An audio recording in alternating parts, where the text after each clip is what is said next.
we start like multiplying things. So what happens now when we've got two guys multiplied together? Okay, so instead of one, we only have one guy, and we move some things around. Now, the same two rules from 7-1 still apply. Anything to 0 power is what? 1. If you have a negative exponent, what's got to happen to it? Move to the other side, right? So when it crosses that line, it changes signs. So we're going to pick up a third rule today, okay? So like I said, every day I'm going to teach you one more step, one more step, one more step, okay? But all the rules that we did before still apply, okay? All right, so we have what's called multiplying powers rule. I really don't care if you know the name, you just need to know what to do, okay?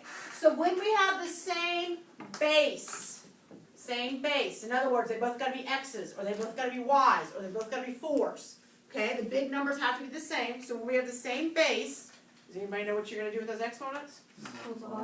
Nope. Add them. Add them. Very good. You add the exponents up. Okay? So remember, I'm teaching you new rules on the little guys. The little guys. I'm not actually teaching you about, like down here, I'm not teaching you about 4 times 9. We already know what to do with 4 times 9. Okay? I'm not teaching that. What I'm teaching you is about the 5 and the negative 12. Okay? So looking here, it says write each expression using the, each expression written using each base only once. So in other words, when they say just leave the base, you're just going to leave the 8. You're going to leave it as an exponent. We're not going to come up with an answer, okay? So we're going to come up with 8, keep the base, and then what are you going to do with these two exponents? What do you say? Add them up. So 3 plus 6 is? 9. So 8 to the 9th. Now, if we, here in a little bit, we're going to start cleaning them up and simplifying, and you just throw this in your calculator. Okay, and find out what this is. Okay, so on the next one, okay, your base is 0.5 or 0.5. And then what do we do with those exponents again? Add them. So what do we get there? 11. Negative 11. All right, so 0.5 to the negative 11. Now, you cannot have a negative exponent. We already know this rule. So what's got to happen here? Good, you're going to have to move it to the other side, right? So in this case, it's going to drop down. Okay, so I have 0.5, positive 11 now on the bottom. And then when we have nothing on top, what do we put? 1. A 1. Okay? And now 0.5 to the 11th power, we just put a calculator. Okay? All right, anybody got a question on that so far? Okay, so next one. Okay, so my base is what? 9, and then I have negative 3, 2, 6. Be positive 5, right? Okay, so negative 3 plus 2 is negative 1. Negative 1 plus 6 is 5. Okay? All right, any questions about that so far? Okay, so now let's actually take it where we've actually got to start kind of cleaning up and figuring some things out here. Okay? Like I said, I'm not teaching you about 4 times 9. What is 4 times 9? 4 times 9. 36. 36, okay? I'm not teaching you about that. You've been taught that since like 3rd grade or whenever they start teaching you multiplication. Okay? I'm not doing anything with that. You've always known 4 times 9, or at least hopefully you do now. And you get 36. Okay? What I'm teaching you, right, is the little guys. The little guys. So I've got 36. X is my base, so x to the what? Negative 7. Now, can I have a negative exponent? No. All right, so what's going to happen here? Move the x. Does a 36 move? No, remember, it's got a positive 1 on it, right? Positive stays, negative moves. So x to the negative 7 is going to drop. So we get 36 over x to the 7. And that's your answer.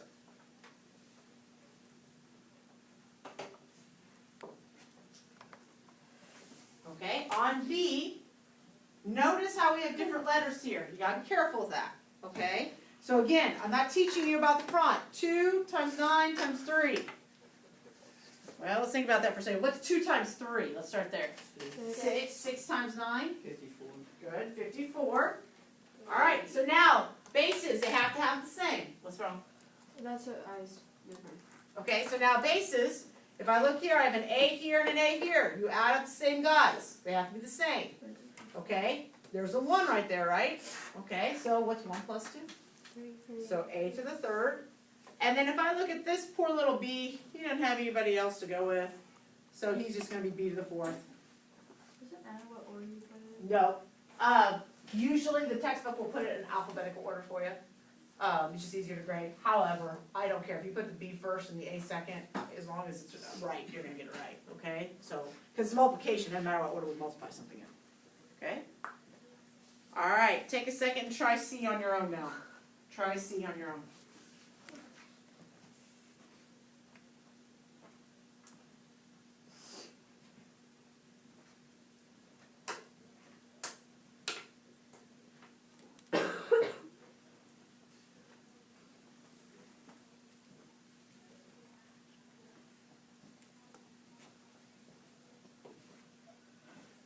All right, anybody wanna volunteer an answer here, see if it's right? Ashley, what you got? 15x to the power of 13. Oh, so close. Am I wrong? 14 is correct. Oh.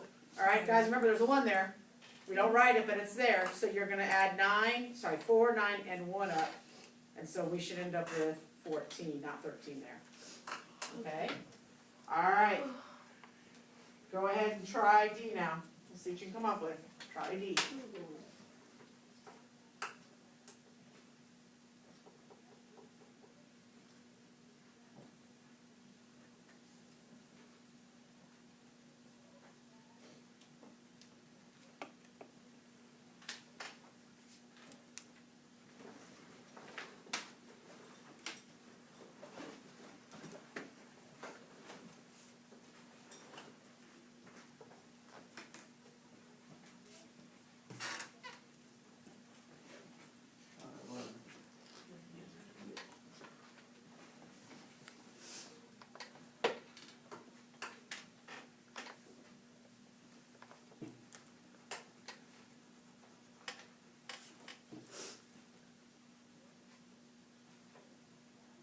Everybody just write something now. Right or wrong, we can erase. That's why we use pencils.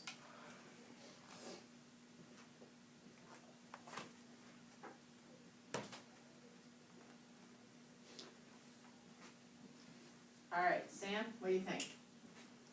Negative 56 C to the first power, 7D to the second.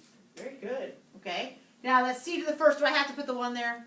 No. No. In fact, I usually won't do that. So it's going to be negative 56, right? Because you're going to take negative 4 times 7 times 2. So negative 56. And then your C's, add up your C's. 3 and negative 2 is 1. And then you've got this poor little D doesn't have anybody else. Okay, good. Wait, I thought they had different bases than multiplying one. We don't add the exponents. Oh. You can multiply anything together. Anything. Okay? All right, anybody else have a question? No? All right, try E on your own now.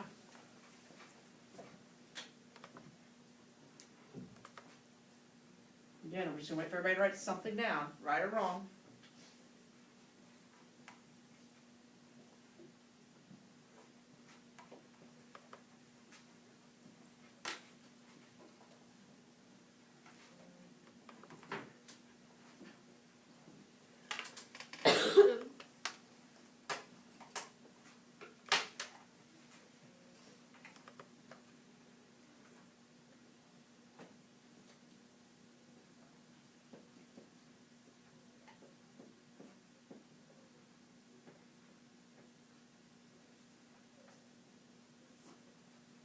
Okay, anybody wanna try it here?